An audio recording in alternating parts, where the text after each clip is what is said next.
آپ کہتے ہیں کہ آپ کی سیاست میں کوئی دلچسپی نہیں، یس. اور آپ بیچ میں اویسی صاحب کے اوپر بھی ٹویٹ کر دیتے ہیں، اعجاز صاحب کو ایک شعر سنا دیتے ہیں، اس پہ ٹویٹ کر دیتے ہیں. نہیں دیکھیے، اصل میں اگر وہ ویسی پر یا کسی بھی ہم نے بولا تو یہ نہیں کہ ہم نے غلط بولا.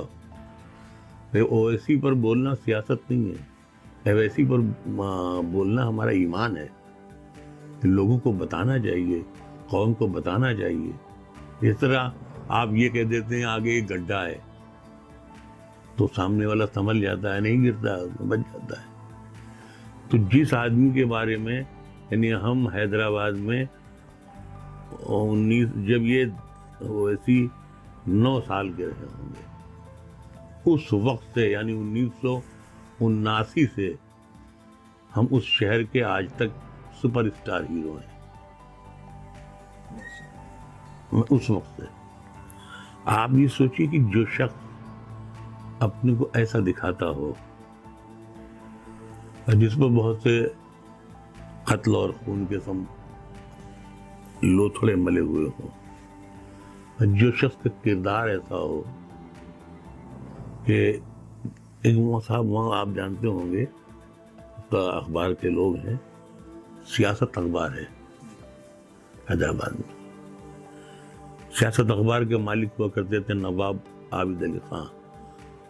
اب ان کے بیٹے بیٹھتے ہیں، اب تو ان کے پوتے بیٹھتے ہیں. زاہد علی خان بیٹھتے تھے. ان کو شوق ہو گیا الیکشن میں کھڑے ہونے کا، اور وہ الیکشن میں کھڑے ہو گئے تھے ان کے مقابلے میں، اویسی کے مقابلے میں. آپ کو معلوم ہے، آپ ہمیں بتائیں کہ اب 72 سال کی ہندوستان کی تاریخ میں ایسا کسی ہندو نے کیا ہے، ایسا کسی RSS نے کیا ہے، ایسا کسی بجرنگ دل نے کیا ہے کہ انہوں نے انسانی گو کا ایک جھوا زاہد علی کے اوپر پھینکوا دیا تھا کار میں. تو یہ بتانا، آپ بتائیے کیا بری بات ہے؟ لوگوں کو معلوم تو ہونا چاہیے.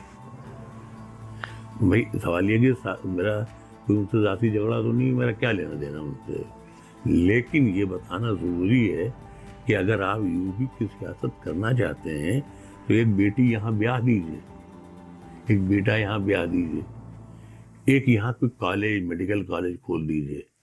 اس کے بعد آپ کیجیے. جس وقت دنگا ہوگا، فساد ہوگا، لوگ مارے جائیں گے تو آپ بھاگ جائیے گا، آپ حیدرآباد میں رہیے گا آرام سے. آپ آئیے گا، اس کے بعد اخبار میں خبر چھپ جائے گی کہ ان کو داخل نہیں ہونے دیا. داخل نہیں ہونے دینے کو تو ابھی ہم ایسا کوئی اعلان کر دیں کہ میں پہنچ رہا ہوں وہاں تو مجھے بھی روک لیا جائے گا، سب داخل نہیں ہونے دیا جائے گا. جیسے وہ ان دنوں جب سیاست کا لوہا بہت گرم تھا، احمد بخاری بہت زیادہ اچھل کود رہے تھے آمدنی کے لیے، تو انہوں نے اعلان کیا، آدم سینا بنائی تھی، آپ کو یاد ہوگا. آدم سینا بنائی اور اعلان کیا کہ کل ہم لوگ فیض آباد جا رہے ہیں، روانہ ہو رہے ہیں.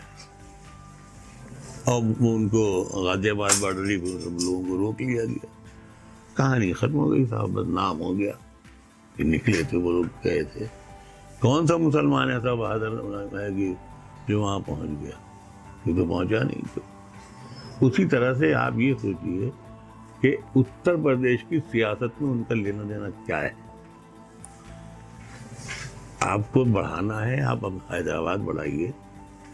آپ وہاں ارے جو آندھرا ہے جو اب بن گیا ہے اس میں جائیے، کنڑ میں جائیے، تیلگو میں جائیے، اور وہاں کیرالہ میں جائیے، سب جگہ جائیے. آپ وہ علاقہ پورا آپ ہے، لیکن آپ وہ تو نہیں کر رہے ہیں. آپ صرف اچھا، آپ بہت ایک سیدھی سی بات ہے، میں پوری دنیا سے یہ پوچھنا چاہتا ہوں کہ ابھی اسی اتر پردیش میں یا ایسے بھی ہر جگہ ED بھیج دی جاتی ہے، ہر جگہ CD بھیج دی جاتی ہے، ہر جگہ سب کچھ ہو جاتا ہے. جس شخص کی 1 لاکھ کروڑ سے زیادہ کی پراپرٹی ہو، اس سے کبھی حساب کیوں نہیں مانگا گیا؟ کیا بات ہے، بہت اہم سوال آپ بتا دیجیے. جیسی ان کی دارالسلام کی بینک والی بلڈنگ ہے، ویسا ہندوستان میں RBI کی بلڈنگ نہیں ہے.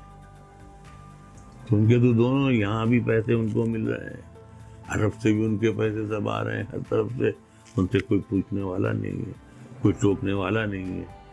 تو اب ظاہر سی بات ہے کہ وہ ہر طرح سے سپورٹ کریں. ابھی انہوں نے اعلان کیا ہے کہ وہ گجرات سے بھی لڑیں گے.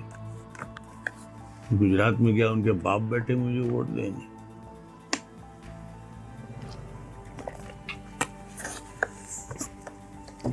تھوڑے سے مسلمان ہیں ستائے ہوئے ٹوٹے پھوٹے, جو اکثر کانگریسی کو ووٹ دیتے ہیں, تو وہ ووٹ بھی ختم کرنے کے لیے وہاں جا رہے ہیں. کیا ان کو بھاجپا ووٹ دے دے گی؟ کیا ان کو ہندو ووٹ دے دے گا؟ کیوں دے دے گا ان کو؟